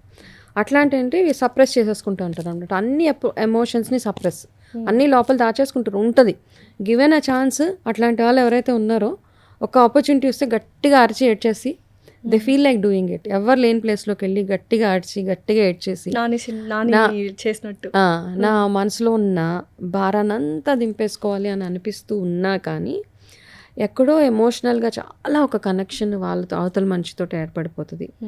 వాళ్ళు మంచి అన్నా చెడైనా అదర్ పర్సన్ నా వల్ల బాధపడకూడదు అన్న క్యారెక్టర్. అలా మీరు అన్నట్టు ఎమోషన్ని వెంట్ అవుట్ చేయడానికి అంటే మీరు ప్రాక్టీస్ వెరీ ఇంపార్టెంట్. వెళ్ళి గట్టిగా ఏడ్చేసి అరిచేస్తే అది కొంచెం రిలాక్స్డ్ ఫీల్ అవుతుందా, లైట్ ఫీల్ అయిపోతుందా మనకు? ఏడుపుని ఎప్పుడు కంట్రోల్ చేసుకోకూడదు.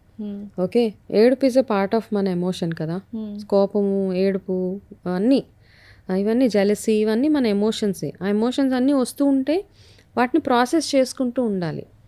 ఓకే, మనకి ఏదనిపించినా ఎవరో ఒకళ్ళు మన ట్రస్టెడ్ పర్సన్ దగ్గరికి వెళ్ళి you have to vent it out, cry it out, ఏడ్చి మీ బాధని బయటికి చెప్పేసుకోవాలి. లేదా అలోన్గా ప్లేస్లోకి వెళ్ళి, లేకపోతే ప్రేయర్స్, ఇవన్నీ అంటే పూజలు అంటాము, హీలింగ్స్ అంటున్నాము, సౌండ్ హీలింగ్ అంటున్నాము, క్రిస్టల్ హీలింగ్స్, ఇవన్నీ ఎందుకు వచ్చినాయి అంటే ఇవన్నీ మెడిటేషన్, ఇవన్నీ చేసినప్పుడు మనలో ఉన్న ఎమోషన్ని బయటకు చేసి ఏడుస్తాం. ఆ ప్రాసెస్లో వి క్రై. ఆ ఏడ్చినప్పుడు వి ఫీల్ లైట్. ఇవేవి చేత కావట్లేదు అంటే నేను ప్రాక్టీస్ చేస్తే ఒకటి బికాస్ అవతల మనిషి నువ్వు తప్పు అని చెప్పడానికి చాలా ధైర్యం కావాలి మనకి. ఓకే, అండ్ అట్లాంటివి ఏమీ లేనప్పుడు మన మనసులో ఉన్న థాట్స్ అన్నిటినీ రాయడమే. ఏ భాష వస్తే ఆ భాషలో, if you want abuse, please abuse and right it. అదంతా రాస్తున్నప్పుడు మనలో వచ్చే ఆ ఎమోషన్, ఆ ఏడుపు ఏదైతే ఉంటుందో ఆ రాస్తున్నప్పుడు సగం భారం దిగిపోతుంది, ఆ ఏడ్ చేసినప్పుడు ఇంకా దిగిపోతుంది. దాని తర్వాత ఆ పేపర్ని చింపి బయటపడే. నిజంగా ఈ రైటింగ్ జర్నల్స్ అనేవి బాగా హెల్ప్ చేస్తాయి మ్యామ్. ఎందుకంటే ఎదుటి మనిషిని మనం తిట్టలేము, ప్రేమనో భయమో లేకపోతే మళ్ళీ విడిపోతారనో ఈ దీంట్లో. బట్ మన ఎమోషన్స్ అన్నీ చెప్పాలనుకున్నవి సప్రెస్ చేసుకుంటుంటాం. అవతల పర్సన్ ఎలా రియాక్ట్ అవుతాడో, ఆ రిలేషన్షిప్ బ్రేక్ అవుతుందేమో అని ఫీలింగ్స్ చెప్పలేక ఆ రైటింగ్ రూపంలో చేస్తే ఎంత పర్సెంట్ మనం కొంచెం రిలాక్స్డ్గా ఫీల్ అవ్వచ్చు? I think 60% journaling will help. 60% జర్నలింగ్ డెఫినెట్గా హెల్ప్ చేస్తుంది. రాయండి, అంటే ప్రాక్టీస్ చేయండి ఒక్కసారి. Just try to write what you feel about your self. మీ గురించి మీరు ఏమనుకుంటున్నారు అన్నది రాయండి. మీ సెల్ఫ్ వర్త్ వచ్చే వరకు మీరు రాస్తూనే ఉండండి. ఫస్ట్ ఫీలింగ్ ఏంటంటే ఐఎమ్ నాట్ వర్త్, నేను యూజ్లెస్, నా బ్రతికి ఇంతే, నా కర్మ ఇంతే అని చాలామంది ఉంటారు. ఎందుకు అట్లా అనుకుంటున్నారని ఒక 5 క్వశ్చన్స్కి ఆన్సర్ చేయండి. మీరు ఎందుకు మీ బ్రతికి ఇంతే అని ఎందుకు అనుకుంటున్నారని ఒక 5 వైస్కి మీరు ఆన్సర్ చేసుకోగలిగితే తర్వాత జర్నల్ ఎప్పుడు కంప్లీట్ చేస్తారంటే మీ సెల్ఫ్ వర్త్ మీకు తెలిసేదాకా మీరు రాస్తూనే ఉండండి. Okay, there are many good things which you'll know about your self. రాస్తూ ఉంటే మన గురించి మనకే తెలియదు. ఇప్పుడు ఏంటంటే ఎవరో వచ్చి మన గురించి మంచి చెప్తేనే కానీ మనకు తెలియదు కదా. సో మన గురించి మన గురించి మనం తెలుసుకోవాలి. ఓకే, నా గురించి I will tell you. Okay, it's okay, I think I feel the things which I feel good about my self is I'm very committed to my family. Okay, what ever it is, my family is first. నాకు నేను బాధగా ఎప్పుడు చేయనది, హ్యాపీగానే చేస్తాను. Okay, నేను ఏవో compromises ఏంటంటే I plan my day in such way, నా ఫ్యామిలీకి నా ఫస్ట్ ఇంపార్టెన్స్ ఇచ్చేసిన తర్వాత మిగతా నా career whatever it is, my growth అవన్నీ next secondary things. And I'm always available for my in-laws and my husband and my children. అది మీకు ఇష్టం? అది నాకు ఇష్టం. What I like I'm doing, అంతే. సో మనకి ఏది ఇష్టమో అది మనం చేసేయాలి. అలా చేసుకున్నప్పుడు I think, and the way I look at things, the way I forgive people.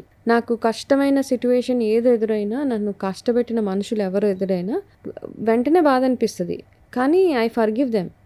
I will say నేను నా లైఫ్లో ఈ ఫేజ్ గో త్రూ అవ్వాలి, ఓకే, అండ్ ఈ పలానా మనిషి వచ్చి నాకు ఒక లెసన్ నేర్పించేశాడు, okay, I will not repeat this, okay, ఇది రిపీట్ చేయండి నేను అని వాళ్ళని ఫర్గివ్ చేసేస్తాను. ఫర్గివ్ చేయనంత వరకు, వాళ్ళని క్షమించనంత వరకు మన మనసులో అది బాధర్ చేస్తూనే ఉంటుంది, ఓకే. అది ఒక ప్రాక్టీస్ తోటి వస్తుంది, ఇమీడియట్గా చేయలేం మనం, 100% we can't do. Slowly took time. కాకపోతే నా లైఫ్లో నన్ను హర్ట్ చేసిన వాళ్ళందరినీ ఫర్గివ్ చేసేసి, క్షమించేసి, I want to live a peaceful life, okay. అన్నీ చూసేసాం లైఫ్లో. I have also seen lot of ups and downs, okay, up down, physical, mental, emotional, financial అన్నీ చూసేసిన తర్వాత ఒక పాయింట్ ఎప్పుడు వస్తుందంటే, ఇంత క్యారీ చేసి ఏం చేస్తాం మనం, ఎక్కడో ఒక ఫర్గివ్నెస్ అన్నది ఉండాలి ప్రతి దానికి. ఆ ఫర్గివ్నెస్ ఇచ్చినప్పుడు లైఫ్ ఒక మంచి క్లారిటీ ఇస్తుంది మనకి. Then you will start enjoying your life. స్టార్టింగ్లో మీరు అడిగారు you give a positive aura అని. ఐ థింక్ వన్స్ మనం అందరినీ ఫర్గివ్ చేసుకుంటూ వెళ్ళిపోతే లైఫ్లో, ఎందుకు ఎవరికి ప్రూవ్ చేసుకోవడానికి మనము ఆ గ్రెడ్జ్ పెట్టుకొని, నేను వాళ్ళకి ప్రూవ్ చేయాలి, వీళ్ళకి ప్రూవ్ చేయాలి, నేనేంటో వాళ్ళకి ఛాలెంజ్ చేసి చూపించాలి, ఇవన్నీ లేవు. మీకోసం మీరు what makes you happy do that. So unconditional love ఉంటే బాగుంటుంది, rather than expecting, you give love. And ఆ పర్సన్ని ఎలా ఉన్నాడో అలా ఉంచండి, మీరు లవ్ చేయండి అంటారు కదా, అది కూడా చాలా కష్టమేమో. ఎందుకంటే మనకు ఎక్స్పెక్టేషన్స్ ఉంటాయి, we also want to be loved, right? So ఆ ప్రాసెస్లో మనం ఎక్కువ ఫోర్స్ చేస్తుంటామో, మనల్ని లవ్ చేయండి, మాకు కాల్స్ చేయండి, మెసేజెస్ చేయండి, అటెన్షన్ కావాలి, మమ్మల్ని పట్టించుకోండి, బిజీగా ఉన్న ఒక మెసేజ్ చేయండి అనడం అనేది రాంగ్గా. That is a basic thing అని నేను అనుకుంటాను. పీపుల్ థింక్ ఎక్స్పెక్ట్ చేయకుండా లవ్ చేయ, ఎక్స్పెక్టేషన్స్ హర్ట్స్ అని. సో ఈ అన్కండిషనల్ లవ్ అన్నది దిస్ నథింగ్ లైక్ ఎక్స్పెక్టేషన్. ఇక్కడ everything is give and take in unconditional love. మీరు ఏమి ఇస్తారో మీకు అది వెనక్కి వస్తున్నప్పుడు that is unconditional love, okay. మీరు ఇస్తున్నారో అవతల నుంచి ఏం రావట్లేదు అంటే అది కండిషనల్ లవ్ అది, ఓకే. మీరే ఎక్స్పెక్ట్ చేస్తున్నారు, అవతల మనిషికి ఏం ఎక్స్పెక్టేషన్స్ లేవు మీ మీద, ఏం ఫీలింగ్స్ లేవు, మీరు ఇస్తున్నారు కాబట్టి మీరు అదే ఎక్స్పెక్ట్ చేసి మీరు బాధపడతారు. కాబట్టి మీకు ఇచ్చేది మీకు వెనక్కి వస్తుంది అంటే దట్స్ అ ట్రూ లవ్. మీకు ఇచ్చేది మీకు వెనక్కి రావట్లేదు అంటే ఇట్స్ ఆల్ చాలా కండిషన్స్ తోటి కూడిన లవ్ అని మీరు అర్థం చేసుకొని అడ్జస్ట్ అవుతే అవ్వండి. అడ్జస్ట్ అవ్వలేను అన్నప్పుడు మూవ్ ఆన్ అంతే. మూవ్ ఆన్ అనడం చాలా ఈజీ అయిపోయింది ఈ మధ్య, but that's how it is. ఇప్పుడు జనరేషన్ అట్లా ఉంది కాబట్టి మీరు అంత కాబట్టి యూ షుడ్ మూవ్ ఆన్ అంతే. సో అయితే ఇప్పుడు చాలామంది అంటే this is a very sensitive topic, especially for girls. ఇప్పుడు married people, especially wifes, they are getting into another relationships. కానీ ఇక్కడ అందరూ ఆ అమ్మాయిని ఎక్కువ పాయింట్అవుట్ చేస్తుంటారు, బికాజ్ అలా ఎలా హస్బెండ్ కాకుండా ఇంకొక మనిషితో నువ్వు రిలేషన్షిప్లో ఉంటావు అని. But somewhere she's lacking. ఎమోషనల్గా అన్అవైలబుల్ హస్బెండ్ ఉన్నప్పుడు wife is going for emotions. ఎమోషనల్గా అవైలబుల్గా ఉన్న పర్సన్ దగ్గరికి వెళ్ళాలి అనుకుంటుంది. Is it wrong or right? ఇప్పుడు ఈ మధ్య కాలంలో it is happening like that. మామూలుగా మనం ఎథికల్గా తీసుకుంటే once married is married, okay. So those who understand a married relationship, ఎవరైతే మ్యారేజ్ దాని వాల్యూ, ఆ రిలేషన్ అర్థం చేసుకుంటారో, ఇది ఒక లైఫ్ లాంగ్ బాండ్, ఓకే. దీంట్లో ట్రస్ట్ ఉండాలి, ట్రూత్ఫుల్గా ఉండాలి, ఒకరి కోసం ఒకరు ఉండాలి, ఎనీ సర్కమ్స్టాన్సెస్, ఓకే. ఆ బాండ్ని నిలబెట్టుకోవాలి అంటే వైఫ్ అండ్ హస్బెండ్ మధ్యలో డే టు డే కొన్ని ఒక టుగెదర్నెస్ అనేది, కూర్చొని ఒక ప్రైవేట్ టైం అనేది, ఇవన్నీ ఒక ప్రాసెస్ అంతే. కమ్ వాటమే ఆ టైం ఆ వైఫ్కి ఇవ్వాలి, ఆ టైం ఆ హస్బెండ్కి ఇవ్వాల్సిందే. అవి ఎప్పుడు ఇవ్వనప్పుడు ఏమవుతుందంటే మనకి ఎమోషనల్గా పైలప్ అయిపోతూ ఉంటుంది. ఆ పైలప్ అయిపోయినప్పుడు మనకి ఎమోషనల్గా ఎవరి మీద రిలై అవుతాం మనం, ఐదర్ వైఫ్ ఆర్ హస్బెండ్. వాళ్ళు లేనప్పుడు ఈ మధ్య ఏంటంటే మనము చిన్న ఇన్ఫర్మేషన్ కానీ ఎవరికైనా కలీగ్కి లీక్ చేసినా వాళ్ళు అడ్వాంటేజ్ తీసుకోవడానికి ట్రై చేస్తారు. తెలిసిపోతుంది కదా, మన ఎమోషన్స్ అన్నీ మనం స్టేటస్లో పెట్టుకుంటాం, డైరెక్ట్గాను ఇండైరెక్ట్గాను పెట్టేసుకుంటాము. వాళ్ళకి అర్థమైపోతుంది, okay, that particular person is going through some emotional problem అని. ఎవరో అప్రోచ్ అవుతారు, ఏం ప్రాబ్లం అనగానే మనం అలా కరిగిపోయేసి వాళ్ళకి అన్నీ చెప్పేస్తూ ఉంటాం. అమ్మాయి ఇంకా వర్స్ అయి ఉంటారు. సో ఇది అర్థం చేసుకొని అవేర్నెస్గా ఉండాలి. ఎండ్ ఆఫ్ ద డే మన వాల్యూ మనం పడేసుకోకూడదు ఎక్కడ. ఓకే, అమ్మాయిలు కానీ అబ్బాయిలు కానీ. Okay, choosing another partner and extra marital affair is not the answer for everything. Working on your self is important. మన మీద మనం వర్క్ చేసుకోవాలి. ఆల్ సెడ్ అండ్ డన్, మనము ఈ కల్చర్లో ఉన్నాము కాబట్టి కొన్ని వాల్యూస్ మనం ఇవ్వాల్సిందే. Okay, talk to your husband, tell him I'm missing you much. Okay, I think ఒక్కొక్కసారి హస్బెండ్ కూడా ఎక్స్పెక్ట్ చేస్తాడు వైఫ్ వచ్చి that she should say that she is missing me, vice versa.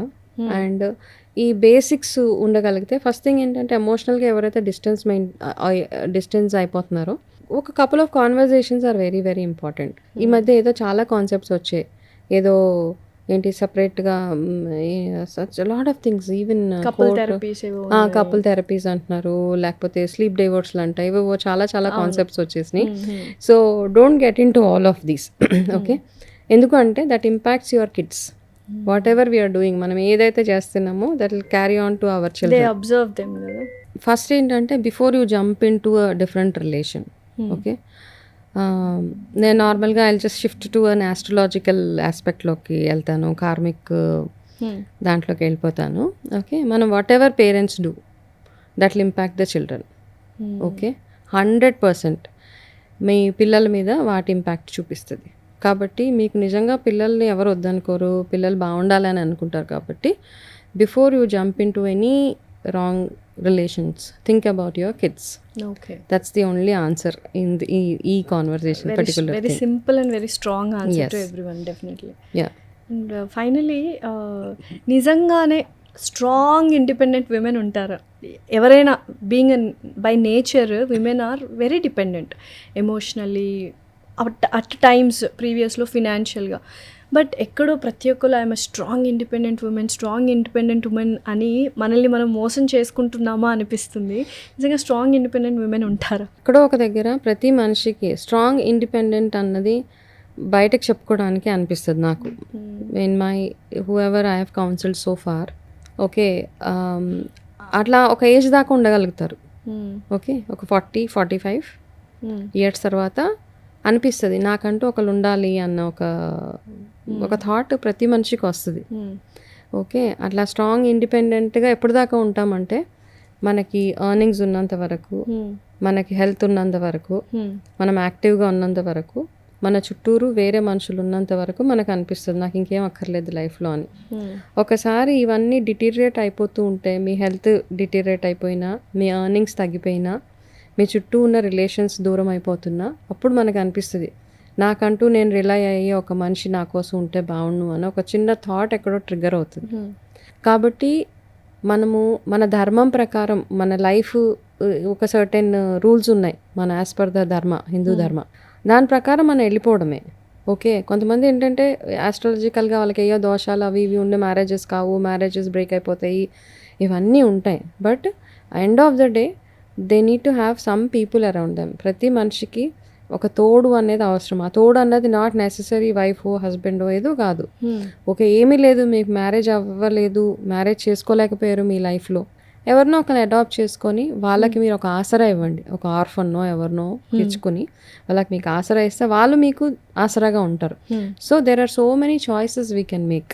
Me karmic రిలేషన్షిప్ని హెల్తీ రిలేషన్షిప్గా అట్టు పెట్టుకొని మన లైఫ్ లాంగ్ ఉండొచ్చా? డెఫినెట్గా ఆ ప్యాటర్న్ ఎప్పుడైతే క్లోజ్ అయిపోతుందో, ఆ హీలింగ్స్ ఎప్పుడైతే స్టార్ట్ అయిపోతాయో, అందుకే అంటారు కదా ఈ పూజలు ఇవన్నీ ఎందుకు చేస్తాము, హస్బెండ్ అండ్ వైఫ్కి ఇద్దరి మధ్యలో సఖ్యత కుదరట్లేదు, బాగా ఇద్దరు బాధలు పెడుతున్నారు అంటే వెళ్ళి సర్పదోషం పూజలు చేసుకోండి అంటారు. లేకపోతే హీల్ చేస్తాయా ఆ దోషాలు, నివారిస్తాయి. బికాస్ ఐ బిలీవ్, నేనైతే ట్రస్ట్ చేస్తాను బాగా. కాబట్టి ఈ పూజలు, ఈ స్పిరిచువల్ ఇవి హీలింగ్స్ ఇవన్నీ డెఫినెట్గా వాళ్ళలో కొంచెం మార్పు తీసుకొస్తాయి. కాబట్టి డెఫినెట్గా దోషాలు ఉన్నప్పుడు మన లైఫ్ సరిగ్గా ఉండదు. ఆస్ట్రాలజికల్గా చూసుకుంటే జాతకాల్లో ఏ దోషం ఉన్నా మనకి సరిగా వైఫ్ అండ్ హస్బెండ్ మధ్యలో సఖ్యత కుదరదు, ఏం కుదరదు. నేను ఎందుకు ఇవి ఎక్కువగా బిలీవ్ చేస్తున్నాను ఈ మధ్య, one is because I'm doing a research on all these. Second thing ఏంటంటే ఇలాగే ఒకరు ఇలా జాతకం చూపించడానికి వచ్చి ఏదో మ్యాచ్ చేయండి వాళ్ళిద్దరికి అంటే, నేను అన్నాను మీ అమ్మాయికి దోషం ఉందమ్మా అని చెప్పాను, కుజ దోషం ఉంది, చేయొద్దులే మ్యారేజ్. తను ఏం చేసింది, ఆ అమ్మాయి డేట్ ఆఫ్ బర్త్ మార్చేది. బికాజ్ మదర్ అమ్మాయికి మ్యారేజ్ అవ్వాలి కాబట్టి ఏం చేసిందంటే తన డేట్ మార్చేసి వేరే వాళ్ళకి చూపించుకొని మ్యాచ్ చేసేసారు లైన్స్ని. మ్యాచ్ చేసేసి పెళ్లి చేసేసారు. సరిగ్గా 3 months తర్వాత ఇద్దరికి గొడవలు, వైఫ్ అండ్ హస్బెండ్కి. సో గొడవలు అవుతున్నాయని మళ్ళీ నా దగ్గరికి వచ్చి చెప్పారు. చెప్తే అప్పుడు నేను అన్నాను, అదే నేను అప్పుడే చెప్పాను సంబంధం వద్దని. అంటే అమ్మ నేను ఇట్లా చేశాను, ఆ సంబంధం చాలా మంచి సంబంధం, మాకు వదులుకోవడం ఇష్టం లేక అలా చేశాను అని చెప్తే, సో అక్కడ నాకు ఇంకొక స్ట్రాంగ్ ఒపీనియన్ ఫామ్ అయిపోయింది. డెఫినెట్గా మనం జాతకాలు చూపించినప్పుడు 100% వాటిని నమ్మి దాని ప్రకారం ఓకే జాతకాలు చూపిస్తే ఒకవేళ మ్యాచ్ అవ్వట్లేదంటే ఏవో పరిహారాలు ఉంటాయి కదా, ఏదో రెమెడీ చేయండి, ఇది చేసిన తర్వాత మ్యారేజ్ చేయండి, అట్లాంటివి చేసుకున్నా ఓకే వర్క్ అవుతుంది. ఇప్పుడు ఏమవుతుంది, ఎవరు ట్రబుల్లో ఉన్నారు, 2 లైఫ్స్ 2 ఫ్యామిలీస్. కాబట్టి ఇట్లాంటివన్నీ మనం బిలీవ్ చేసుకుంటూ కావాల్సిన రెమెడీస్ చేసుకుంటూ మన లైఫ్లో వచ్చే ప్యాటర్న్స్ని అర్థం చేసుకుంటూ ఒక్కొక్క రిలేషన్ నుంచి ఒక్కొక్క లెసన్, ఒక్కొక్క పెయిన్ఫుల్ రిలేషన్ నుంచి ఒక మంచి లెసన్ మనం నేర్చుకుని ఆ లెసన్స్ మళ్ళీ మన లైఫ్లో రిపీట్ అవ్వకుండా చూసుకుని అవేర్నెస్ తోటి ఉంటే గనక లైఫ్ హ్యాపీగా లీడ్ చేసేయచ్చు. సో వీటన్నిటికీ ఒక స్పిరిచువల్ వే చూస్ చేసుకుంటే బెటర్ ఏమో. Spiritual kind of healing. Spirituality అంటే కూర్చొని అదే పనిగా పూజలు చేసేసి అలా, that's not that is devotional అయిపోతుంది. అది డివోషనల్ రిచువల్స్ చేస్తున్నాం. Spirituality is first of all being aware of your self. మిమ్మల్ని మీరు అర్థం చేసుకోవడము, మీ థాట్స్ని మీరు అర్థం చేసుకోవడం, మీ యాక్షన్స్, మీరు చేసే ప్రతి యాక్షన్ మంచి చెడు విచక్షణ మనకి తెలిసి ఉండడము, మీ మైండ్లో వచ్చే ప్రతి ఒక్క చెడు ఆలోచనని మనము ఎలా కంట్రోల్ చేసుకోగలుగుతాము. చెడు ఆలోచనలు అందరికీ వస్తాయి, దాన్ని యాక్షన్లోకి తీసుకెళ్లకుండా దాన్ని ఇమీడియట్గా కంట్రోల్ చేసుకొని దాన్ని ప్రాసెస్ చేయడం అన్నది spirituality is what I believe in. Okay, thank you so much ma'am. Bold అన్ని విషయాలు నేర్చుకున్నాం ఈరోజు. అండ్ చూసే వాళ్ళు కూడా నిజంగా చాలామంది ట్రామాలో ఉండకూడదు, బట్ రిలేషన్షిప్ ట్రామాలో ఉంటే మాత్రం definitely this will help us actually. Thank you so much. Most welcome.